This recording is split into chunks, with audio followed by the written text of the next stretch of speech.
of Geography class 10.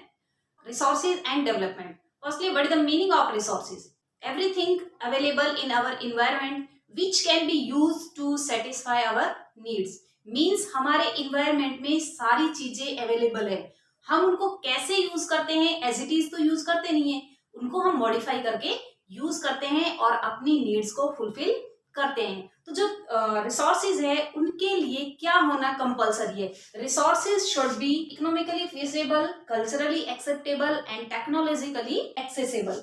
Means कोई भी resource निकालने के लिए, इट मींस हमारी अर्थ में रिसोर्सेज बहुत सारे हैं, बट उनको जब हम निकालते हैं तो उनके लिए क्या क्या होना कंपलसरी है?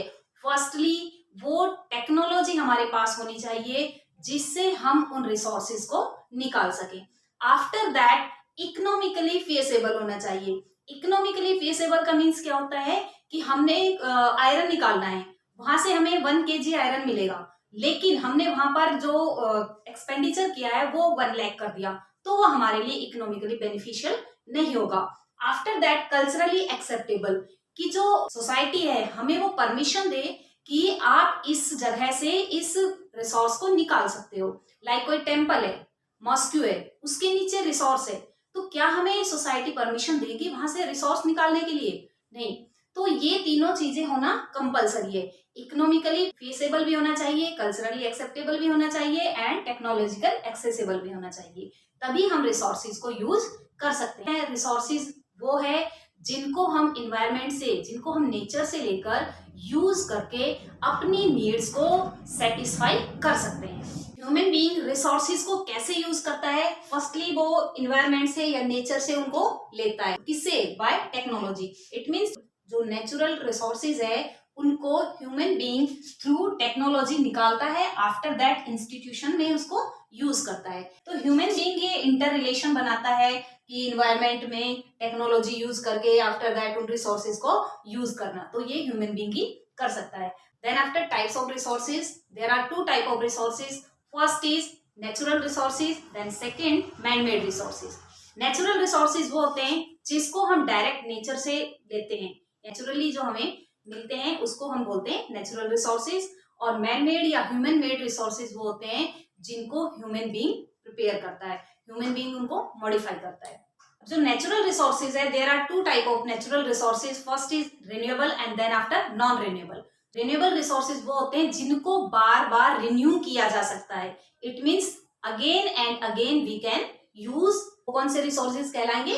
Renewable resources. और नॉन रिन्यूएबल रिसोर्सेज वो होते हैं जिनको हम एक बार यूज कर लेते हैं, आफ्टर दैट लॉन्ग टाइम तक हम उनको दोबारा से यूज नहीं कर पाते हैं, तो उनको हम इंक्लूड करेंगे नॉन रिन्यूएबल रिसोर्सेज में। तो रिन्यूएबल रिसोर्सेज के भी 2 टाइप हैं। फर्स्ट इज कंटिन्यूअस और flow resources and second biological resources. जो कंटिन्यूअस और फ्लो रिसोर्सेज होते हैं, लाइक विंड है, वाटर है, तो इससे क्या है कि हम कंटिन्यूअस रिसोर्स बना सकते हैं। कंटिन्यूअस मानो हमें एनर्जी बनानी है तो हम एनर्जी उससे कंटिन्यूअस बना सकते हैं। या फिर जो वाटर है, विंड है, ये फ्लो होते रहते हैं, कंटिन्यूअस आते रहते हैं, तो इसमें क्या है, ये कंटिन्यूअस और फ्लो रिसोर्स में इंक्लूड करेंगे।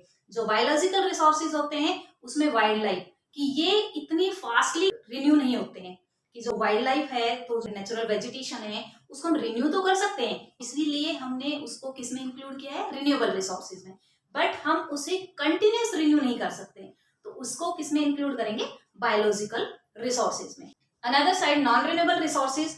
तो नॉन रिन्यूएबल रिसोर्सेज होते हैं, first is recyclable and second non recyclable. जो रिसाइकलेबल होता है उसमें मेटल्स, यानी कि हम उसको रिसाइकल कर सकते हैं, उसको हम नॉन रिन्यूएबल में इंक्लूड करेंगे, यानी कि हम उसको बार बार यूज तो नहीं कर सकते, बट उनको रिसाइकल कर सकते हैं, यानी कि हम उसे दोबारा से कोई शेप दे सकते हैं, तो वो इंक्लूड होगा रिसाइकलेबल में। और ऐसे रिसोर्सेज जिनको हम मॉडिफाई नहीं कर सकते, यानी कि उसकी जो फॉर्म है उसको चेंज नहीं कर सकते, उसको हम इंक्लूड करेंगे नॉन रिसाइकलेबल में, लाइक फॉसिल फ्यूल्स।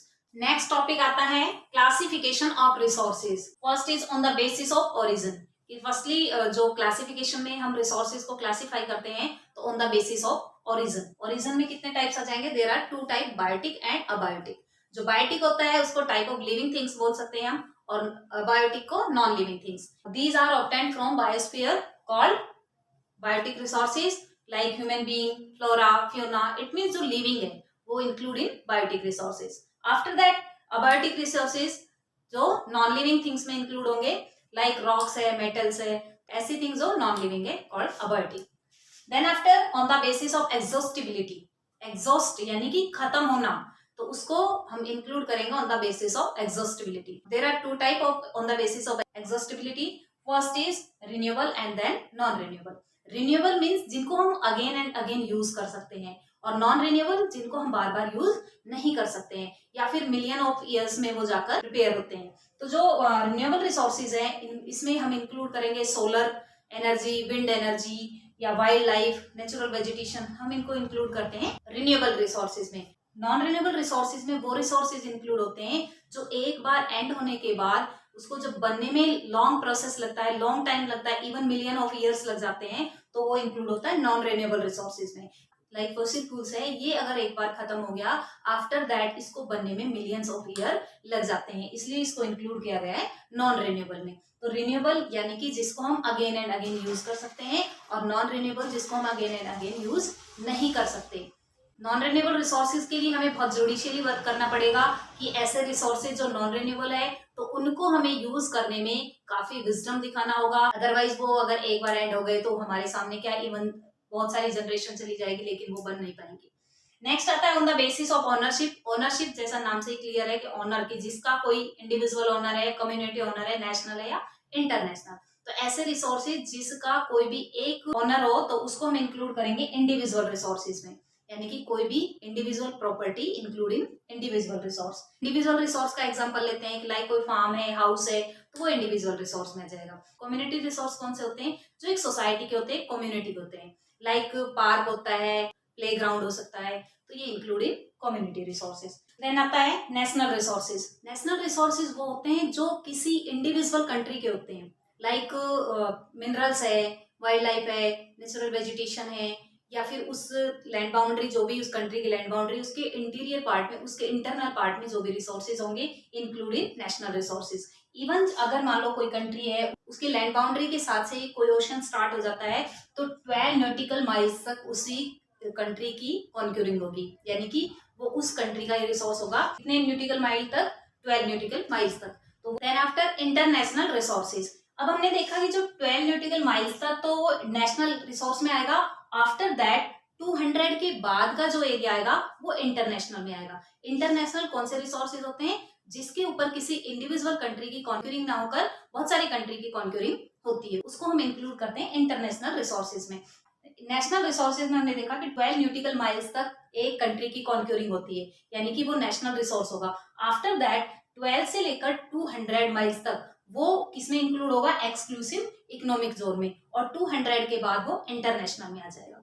तो इंटरनेशनल रिसोर्सेज आफ्टर 200 न्यूटिकल माइल्स के बाद का जो ओशियन एरिया आएगा वो इंटरनेशनल में इंक्लूड होगा, और 12 से लेकर 200 के बीच में जो एरिया आएगा उसको हम कहेंगे exclusive economic zone. These 4 type resources include in on the basis of ownership की। ओनरशिप की इंडिविजुअल ओनर है या कम्युनिटी का ओनर है या नेशनल ओनर है या इंटरनेशनल ओनर है। Next classification on the basis of development. Development के बेसिस पर classification, there are 4 type. First is potential resources. जो पोटेंशियल रिसोर्सेज है, ऐसे रिसोर्सेज की जिनकी पोटेंशियलिटी है कि ये इस एरिया में ये रिसोर्सेज है, बट अभी तक हमारे पास एप्रोप्रिएट टेक्नोलॉजी नहीं होने के रीजन से हमने उसको यूज नहीं किया है। लाइक विंड एनर्जी है, सोलर एनर्जी है, जो राजस्थान और गुजरात के पार्ट में काफी क्वांटिटी में हमें मिल सकती है, बट अभी हमने उनको यूज नहीं किया है। पोटेंशियलिटी है कि वहां पर हो सकते हैं।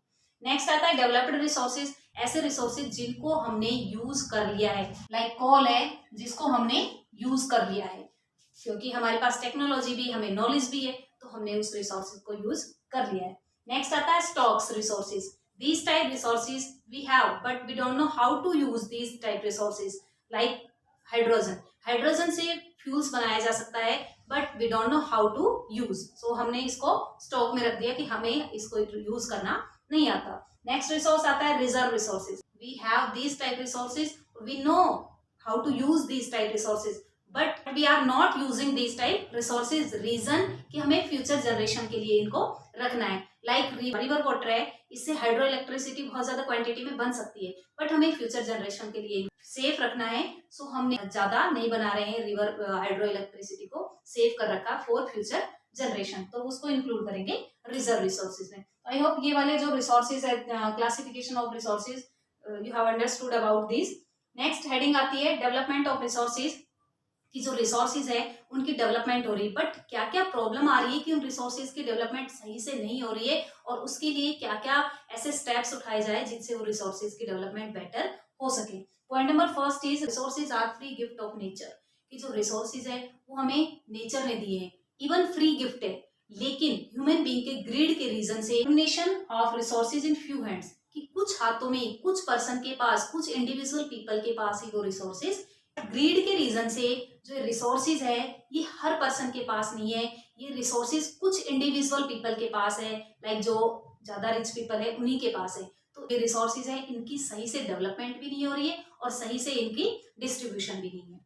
नेक्स्ट आता है कि depletion of resources satisfying the greed of few individuals, कि कुछ इंडिविजुअल पीपल अपने ग्रीड को फुलफिल करने के लिए रिसोर्स का एक्सप्लॉयटेशन कर रहे हैं। अगर इसी तरह एक्सप्लॉयटेशन करते जाएंगे तो आफ्टर सम टाइम जो रिसोर्सेज है उनकी एंडिंग हो जाएगी।